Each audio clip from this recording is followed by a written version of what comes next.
In preparation sa birthday party ng ating baby, eto na naman yung mga budol natin na one piece. Ang plan kasi namin ay i-celebrate yung mismong araw ng birthday ni baby dito lang sa bahay.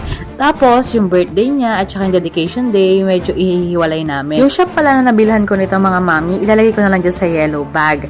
Para naman, kung gusto nyo rin ng one piece anime theme sa mga birthday party ng mga little ones ninyo, pwede kayong mag-DIY dito. So, bumili ako ng loot bag, cake topper, at saka yung i-display dito lang sa wall namin. Kung medyo tight din ang budget mo, tulad ko, at gusto rin mag-DIY, eto dito bumili ka na. So, 6 na loot bag na packs ito na tag 10 pieces per pack.